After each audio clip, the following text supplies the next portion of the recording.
महाराष्ट्र के लाट कारंजा में हिंदू का पलायन। वानीपुरा से हिंदू समाज पलायन के लिए मजबूर है। मजबूर होकर बिना बेचे घर छोड़कर पलायन किया जा रहा है। आपको बता दें, पुश्तैनी मकान में रहने वाले हिंदू का पलायन लगातार जारी है। वानीपुरा बस्ती में अब सिर्फ 4 हिंदू परिवार बचे हैं। बस्ती में अवैध तरीके से जिहादियों का कब्जा नजर आ रहा है।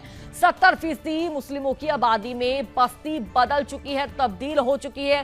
पहले इस बस्ती में हिंदुओं का दबदबा हुआ करता था, अधिक मात्रा में, अधिक संख्या में हिंदू रहते थे, लेकिन अब इस बस्ती में 70% मुस्लिमों की आबादी नजर आ रही है।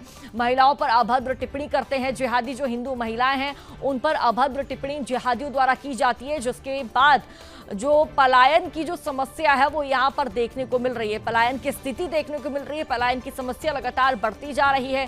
हिंदू जबरन पलायन करने को मजबूर है, क्योंकि यहाँ पर जो जिहादी रहते हैं बहन बेटियों से छेड़छाड़ करते हैं, अभद्र टिप्पणी करते हैं, और पूरा इलाका, जो पूरी बस्ती है, पूरा जो क्षेत्र है वो मुस्लिम आबादी में बदलता हुआ नजर आ रहा है। महिलाओं पर अभद्र टिप्पणी करते हैं जिहादी। हिंदुओं को जान से मारने की धमकी तक देते हैं जिहादी, जिसके बाद हिंदुओं द्वारा यहां से पलायन किया जा रहा है। महाराष्ट्र के वाशिम जिले का कारंजा गांव, इस शहर में हम हैं और इस शहर में भगवान दत्त गुरु का जन्मस्थल है और इसके लिए पूरे देश से लोग यहाँ पर आते हैं। वानीपुरा जो प्राचीन एरिया, पुरातन एरिया यहाँ पर है और अब इस एरिया का जो है अनुपात बदल चुका है और इस एरिया का नाम भी हम देख सकते हैं। यहाँ पर मस्तान चौक ऐसे उन्होंने नामकरण भी अपनी ओर से कर दिया है। किसी भी शासकीय कागजात पर इस चौक का नाम जो है वो अभी तक नहीं बदला है। तो वही यहाँ पर रहने वाले लोगों को किस तरीके की तकलीफ हो रही है ये भी हम देखेंगे। तो लेकिन साथ में ये भी है कि यहाँ से इसके पहले 10 लोगों ने अपना घर जो है वो बेच के चले गए हैं।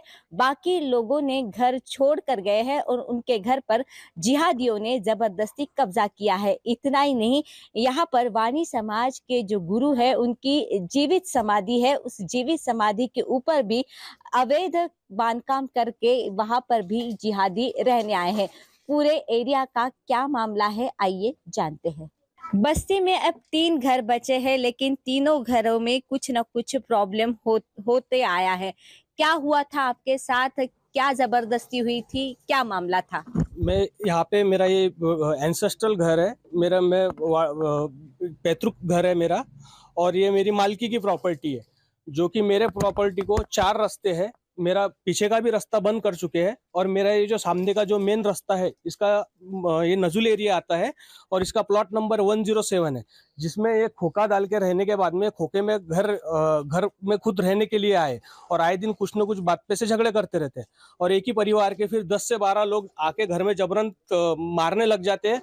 इनका अगर किसी भी प्रकार का कायदे का उपयोग करते हुए भी अगर अपन नगर परिषद में किसी भी प्रकार की अगर कंप्लेंट दर्ज कराते हैं तो इनको जो नोटिस आती है उसके ऊपर ये मारने को आ जाते हैं और वो ये बोलते हैं मुसलमान मोहल्ले में तुम क्यों रह रहे हो। ऐसा इसकी जो बहन है छोटी वाली हिना अब्दुल शकूर, उन्होंने ऐसा खुला कहा है और यहाँ आपको नहीं पट रहा है तो आप क्यों रह रहे हो। जो कि हमारे पीछे से भी रास्ते पे घर का बांधकाम किया है, सामने से भी रास्ता हमारा बंद कर दिया है। अब हमारे पास में 2 ही रास्ते हैं, एक तो इनसे लड़ना पड़ रहा है हमको और हम पारिवारिक लोग सब काम धंधा छोड़ के इनके पीछे कैसे झगड़ने लग जाएंगे। ये घर में आते हैं और 10 के 10 लोग एक साथ में मारने लग जाते हैं। ये कैमरा नहीं होता, कल कुछ हमारी जीवित हानि हो जाती। हमारे जान के जवाबदार ये सब लोग हैं जो कि घर में अनधिकृत प्रवेश करते हैं और सबके सब हम पे आज बलपूर्वक हमारे पे वापर करते हैं। एक मिनट, आपने कहा कि यहाँ तक आप ये रास्ता है, ये सरकारी रास्ता है। हाँ, ये जो कि आगे जाके ये मेन रोड को अटैच हो रहा है। ये जो मेन अच्छा, ये यहाँ पर ये रास्ता जो है वो आगे के आड़े जो गली है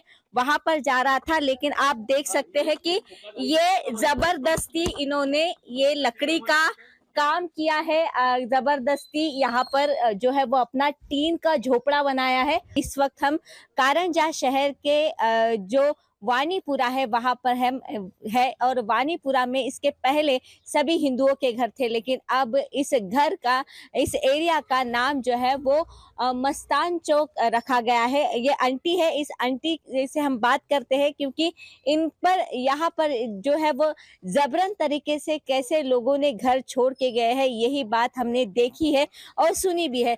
आंटी क्या नाम है आपका? आशाबाई प्रदीप राव देशमुख। क्या हुआ था? आप बोल रहे थे कि आपको पुलिस स्टेशन जाना पड़ा, क्या मामला था? ये बच्चे बच्चे वास्ते झगड़े करते हैं, घर में आके मारते, सब मेरे को भी मारा था। नहीं, जो बॉडरेशन क्रिएट करने वाली है, टेंशन देने वाली है, क्योंकि हम हमारे घर में रहते हैं, बिल्कुल बिंदास तरीके से रहते हैं, लेकिन कोई अगर हमारे घर में झांक रहा है, ये प्रेशर जब क्रिएट होता है तो वो भी टेंशन देता है। तो हमने देखा है कि इस पूरे एरिया में हर घर, जितने भी घर हिंदुओं के बचे हैं, गिनकर 3 और 4 घर, हर घर में यहाँ पर तकलीफ देना अब शुरू हो चुका है, ताकि ये जो बस्ती है वानीपुरा है, ये पूर्णतः मुसलमान बस्ती बन जाए। स्नेहल जोशी, सुदर्शन न्यूज के लिए कारंजा, लाड।